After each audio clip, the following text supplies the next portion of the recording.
End gold buyers, మీ కష్టాల్లో నమ్మకమైన మీ ఆత్మీయ నేస్తం.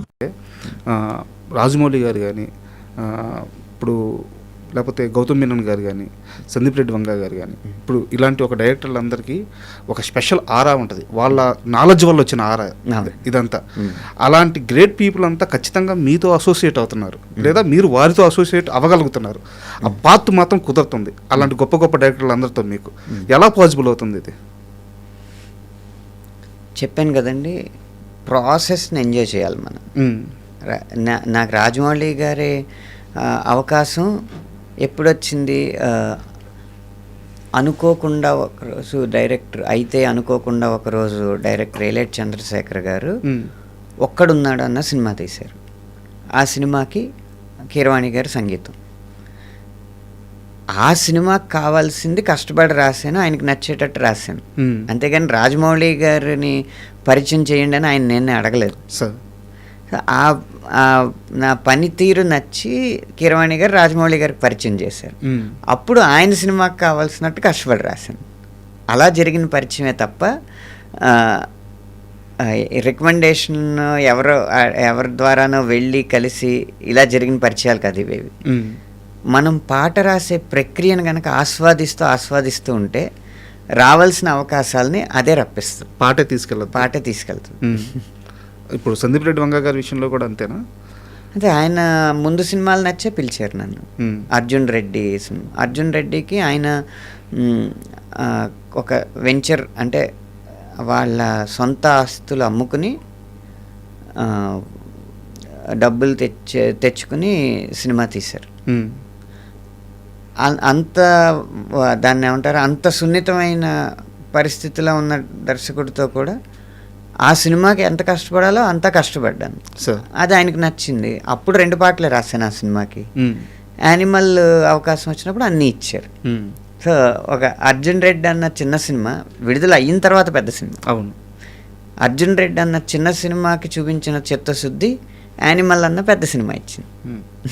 ఈ చిన్న సినిమా పెద్ద సినిమా తారతమ్యం రెమ్యునరేషన్స్లో కనిపిస్తూ ఉంటుంది, సాహిత్యంలో ఉండకూడదు కదా? కనిపించదు. అంటే ఎలా డివైడ్ చేసుకుంటే నా డౌట్ ఏంటంటే, సాహిత్యం అనేది గ్రాఫిక్స్ మీద ఆధారపడదు, లేకపోతే ఎంతమంది జూనియర్ ఆర్టిస్టులను తెచ్చాం, ఏం ఎక్విప్మెంట్ తెచ్చాం అన్న దాని మీద ఆధారపడదు.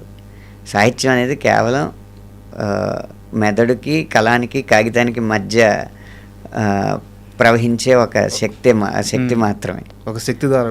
దానికి డబ్బుతో పని లేదు. కానీ ఆ సినిమా సన్నివేశం, దాని బలం, దర్శకుడి అభిరుచి, దర్శకుడి నిర్ణయాధికారం, వీటి మీద ఆధారపడుతుంది. చిన్న సినిమాకైనా పెద్ద సినిమాకైనా దర్శకుడు మంచి సాహిత్యాన్ని ఎన్నుకుంటే, మంచి అంటే ఆ సన్నివేశాన్ని రక్తి కట్టించగలిగే సాహిత్యాన్ని ఎన్నుకుంటే మంచి పాట వస్తుంది. ఎలాగో సందీప్ రెడ్డి వంగ ప్రస్తావన వచ్చింది కాబట్టి స్పిరిట్కి ఆల్రెడీ మీరు వర్క్ చేస్తున్నారు. సో ఎలా వస్తుంది సినిమా, ఎలా వస్తుంది, పాటలు ఎలా వస్తున్నాయి? నాకు మీరేం లీక్ చేయొద్దు కానీ. లీక్ చేయండి అంటే ఆడియో గురించి చెప్తున్నాను. 80% స్పిరిట్ ఆడియో.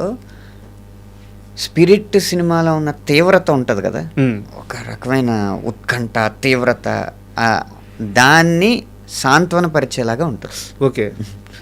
అది ఒక్క 20% మాత్రమే కావలసినప్పుడు ఆ తీక్షణత ఉండే పాటలు ఉన్నాయి.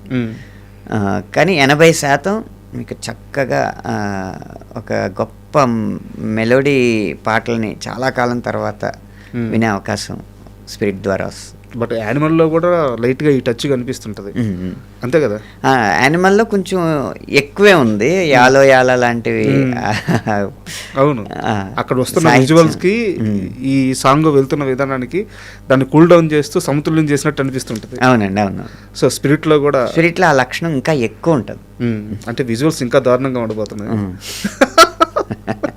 అంతవరకు చెప్పగలను. అయ్యో, థ్యాంక్ యూ. అండ్ ఎలాగో ప్రభాస్ గారి గురించే మాట్లాడుకుంటున్నాం. ఎప్పుడైనా ఆయన నా కల్కి సినిమాని ఎందుకయ్యా ప్రస్తావించామని సరదాగా మీతో అనడం కానీ? ఎప్పుడు కలవలేదు సార్ ప్రభాస్ గారు. ఎప్పుడు కలవలేదా?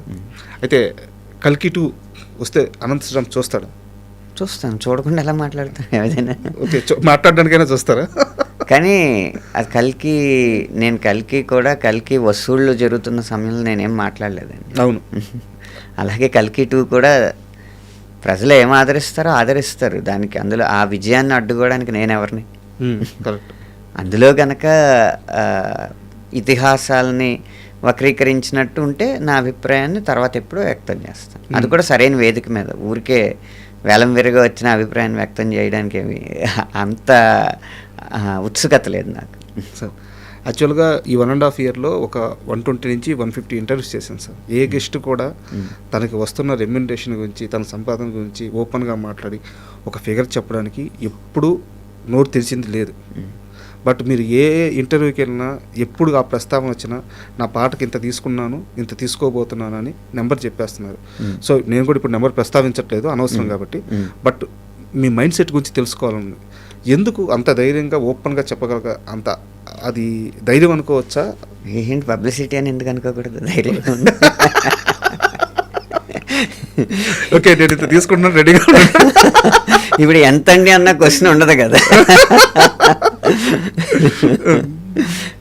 అని కాదు, మన దేశ కాలమాన పరిస్థితులు మారిపోయినాయి ఇప్పుడు.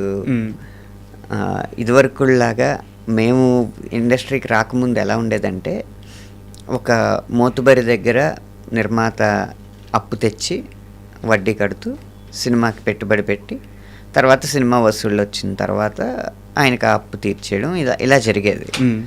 అంత పెద్ద అమౌంట్లు అప్పట్లో డబ్బులు అంటే కరెన్సీ నోట్లలోనే జరిగేవి. ఇంత ఇప్పుడున్నంత వ్యవస్థ లేదు, డిజిటల్ వ్యవస్థ లేదు కాబట్టి. ఇప్పుడు ఏమైందంటే ఓటీటీ మార్కెట్లు, శాటిలైట్ మార్కెట్లు ఇవన్నీ వచ్చిన తర్వాత ప్రతిదీ పారదర్శకంగానే జరగాలి. అంటే మా సినిమా ఇంత ఖర్చు పెడుతున్నాము, ఇంత క్వాలిటీ ఉంటుంది అని ఆ ప్లాట్ఫామ్స్కి చెప్పాలంటే ఎంత ఖర్చు పెట్టామో చూపెట్టాలి కదా, తప్పదు.